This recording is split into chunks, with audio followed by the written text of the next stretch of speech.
तीन सासों की एक बहू। बलविंदर की पहली बीवी को बच्चा ना होने के कारण वो दूसरी शादी करता है, लेकिन जब दूसरी शादी से भी बच्चा नहीं होता तो वो तीसरी शादी करता है, और तीसरी शादी करने के बाद भी जब उसे संतान का सुख प्राप्त नहीं होता तो वो डॉक्टर को दिखाता है। और फिर बलविंदर जी, दोष आपकी बीवियों में नहीं, आप में है। आप में ही कुछ मेडिकल रीजंस की कमियां हैं जिनके कारण आप कभी भी किसी बच्चे के बाप नहीं बन सकते। अरे बाप रे, ये तो घोर समस्या हो गई। एक बच्चे का बाप बनने का मेरा सपना था और आज वही चूर चूर हो गया। तीन बीवियों में पहली बीवी इंद्राणी, दूसरी बीवी सुधा और तीसरी बीवी कलावती। मुझे एक माँ बनने का सौभाग्य प्राप्त करना है। मुझे भी, इसीलिए तो मैंने शादी की थी। अरे लेकिन अब किसे पता था कि हमारे पतिदेव में ही कमी होगी। अब हम क्या करें? हम एक बच्चे को गोद लेते हैं। तीनों एक बेटे को गोद लेते हैं जिसका नाम प्रमोद रखा जाता है। 20 साल बाद अब तीनों भी बूढ़ी हो चुकी होती हैं। बलविंदर भी बूढ़ा हो चुका था। प्रमोद एक अच्छी नौकरी करता है। उसकी शादी की उम्र हो चुकी थी, इसलिए तीनों माएं प्रमोद की शादी पाखी नाम की एक लड़की से करा देते हैं। शादी के बाद बहू पाखी की पहली रसोई की रस्म की बारी आती है। मेरी प्रिय तीन सासू माओ, आज मेरी पहली रसोई है। बताइए क्या बनाऊं? क्या पसंद है आप तीनों को? बहू तू ना कढ़ाई पनीर, सूजी का हलवा और पुदीने की चटनी बना दे। अरे नहीं नहीं, ये क्या पसंद है? अरे पाखी बहू, तू छोले भटूरे, सरसों दा साग और मक्के दी रोटी बना और पंजाबी लस्सी भी बना दे। ओफो, सच में मेरी सौतन हो, खाने के मामले में तुम्हारा टेस्ट और चॉइस दोनों भी बकवास है। बहू, नॉर्मल सिंपल सात्विक भोजन बना दो और हलवा पूड़ी खीर का भोग चढ़ा दो भगवान को मंदिर में। अरे कैसे तुम दोनों अपनी मनमानी कर रही हो? मैं तुम दोनों से पहले आई थी बलविंदर जी के जीवन में, और तुम दोनों से उम्र में भी मैं बड़ी हूँ। इसका मतलब मैं पाखी बहू की बड़ी सास हुई? नहीं, उम्र बस एक अंक होती है। मैंने सबसे ज्यादा देखभाल की है प्रमोद की, इसलिए मैं एक सास होने का ज्यादा हक रखती हूँ। पाखी बहू, तुझे मेरी बात माननी होगी। नहीं, तू मेरी बात मानेगी। जो मैंने कहा है वही तू करेगी। नहीं, मेरी बात मानेगी वो। नहीं मेरी। तीनों सास आपस में चिल्लाने लगती है और फिर वहां पर बलविंदर और प्रमोद आ जाते हैं। अरे ये क्या बिल्लियों की तरह लड़ रही हो तुम तीनों सास? बाकी बहू को घर में आए पूरे 24 घंटे भी नहीं बीते हैं। बाकी तुम एक काम करो, तीनों माओं की कही गई डिशेस में से हर एक की 50-50% डिशेस बना दो। लेकिन बस, अब प्रमोद ने कह दिया सो कह दिया। तुम तीनों अब झगड़ना और बहस करना बंद कर दो। पाखी तीनों सासों की कही गई आधी आधी डिशेस बनाती है और इस तरह अपनी पहली रसोई की रस्म पूरी करती है, जिसके बाद उसकी तीनों सास उसे शगुन और नेक देती हैं। फिर एक दिन, अरे पाखी बहू, तुमने अपना सारा काम निपटा लिया है ना? तो जरा यहाँ आना। मेरे ना घुटनों की मांसपेशियों में बड़ा दर्द हो रहा है। जरा तेल या बाम से मालिश तो कर दे बेटा। तभी वहां पर इंद्राणी और कलावती भी आते हैं। पाखी बहू, चलो मेरे साथ बाजार। मुझे ना नई साड़ियाँ खरीदने हैं। तुम्हारी फैशन सेंस बहुत अच्छी है ना, इसलिए मैं चाहती हूँ कि तुम मेरे साथ चलो। अरे पर मैं यहाँ पे पहले आई, तुम्हारे साथ ही सही, लेकिन मेरी स्पीड सबसे तेज थी।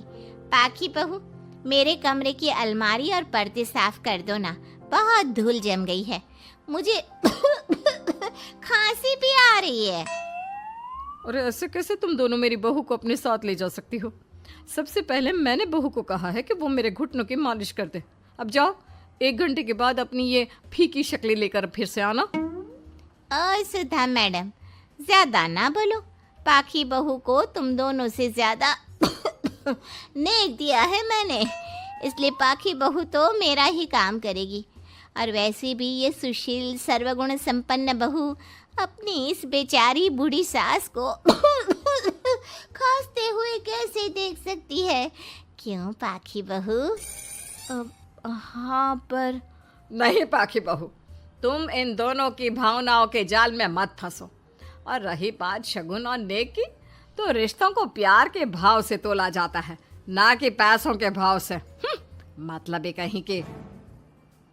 ओ इंद्रानी, ज्यादा मत उछलो, पता है कौन कितना मतलबी है।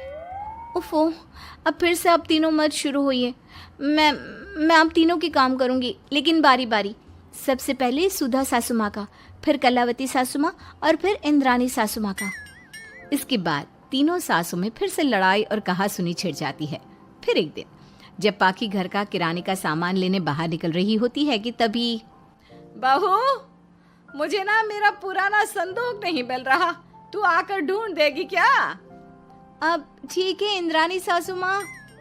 पाखी इंद्रानी के कमरे में जा ही रही होती है कि तभी उसे सुधा रोक लेती है, हाथ में खूबसूरत साड़ी लिए। पाखी बहू, ये मेरे ना साड़ी पर पिछली बार अचार गिर गया था, इसे प्लीज अच्छे से धो देना। वो कल शाम को विमला जी के बेटे की शादी में जाना है ना, एक ही बार पहनी है ये साड़ी मैंने। अभी धो देगी तो कल तक अच्छे से सूख जाएगी और कड़क इस्त्री करके मैं तेरा परफ्यूम मार कर शादी में जाऊंगी। हाँ, लेकिन सुधा सासू माँ, उतने में कलावती भी वहाँ पर एक कढ़ाई लेकर आ जाती है। पाखी बहू, ये मैंने कल रात को मेहंदी भिगोई थी लोहे की कढ़ाई में, मेरे बालों में लगा देना बिटिया, तू तो मेरी प्यारी बहू है ना? इंद्रानी वहाँ आ जाती है और तीनों सास फिर से एक दूसरे को गुस्सेल आंखों से देखती है और फिर से आपस में लड़ना शुरू कर देती है। तुम अपने आप को समझती क्या हो? खरीद लिया है क्या मेरी बहू को? ये मेरी बहू है। तुम मेरी पड़ोसन है क्या? ये मेरी भी बहू है और मेरा भी इस पर उतना ही हक है जितना कि तुम्हारा। तुमने खरीद नहीं लिया है ना, तो ये मेरी है, सिर्फ मेरी, इकलौती बहू मेरी पाखी, मेरा ही काम करेगी। क्यों पाखी? नहीं नहीं, ये मेरा काम करेगी। पहले मैंने आवाज लगाई थी। तुम दोनों तो ऐसी बहू पाने के लायक भी नहीं हो। हट जाओ तुम दोनों और खुले मैदान में जाकर एक दूसरे से लड़ो और नोचो एक दूसरे को। लेकिन पाखी बहू तो सिर्फ मेरी ही सुनेगी और मेरे ही आदेशों का पालन भी करेगी। तीनों सासों के बढ़ते झगड़े को देख पाखी अपना आपा खो देती है और जोर से चिल्ला पड़ती है, बस बहुत हुई आप तीनों की तू मैं। अरे रोज ना ड्रामा लगाती रहती हो, 50 साल की बूढ़ी औरतें हो गई हो, फिर भी बच्चों की तरह लड़ती रहती हो। अब बस बहुत हुआ। अब तो मैं आप तीनों में से किसी की भी बात नहीं सुनूंगी और मैं जा रही हूँ ये घर छोड़ के। अब मुझ में और सहन शक्ति नहीं बची, मैं चली। अब लड़ो झगड़ो, एक दूसरे को मारो पीटो नोचो, जो करना है करो। पाखी अपना सूटकेस लेकर घर से बाहर निकलने लगती है। तभी तीनों सास बेहद घबरा जाती हैं और भावुक होकर पाखी से विनती करने लगती है, पाखी बहू, बहू हमें छोड़कर मत जाओ ऐसे। अरे हम तुम्हारे बिना मर जाएंगे। इतने कम समय में ही तुम हम सबकी जीने की वजह बन चुकी हो। माफ कर दो हमें बेटा। हाँ पाखी बहू, हम आइंदा से कभी नहीं लड़ेंगे और हंसी खुशी मिलकर बात करते रहेंगे, वादा करते हैं।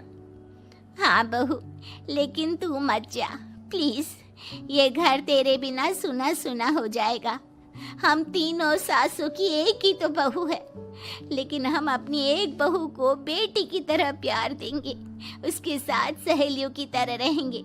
लड़ाई झगड़ा सब कुछ छोड़ देंगे बेटा, लेकिन तू छोड़ के मत जा। अपनी तीनों सासों को भावुक देखकर पाखी की भी आंखें भर आती है और वो उन तीनों को माफ कर देती है और उनके गले लग जाती है। इसके बाद तीनों सास अपनी एक बहू संग खुशी से मिलजुल कर रहती हैं और आपस में जरा भी लड़ाई झगड़े नहीं करती।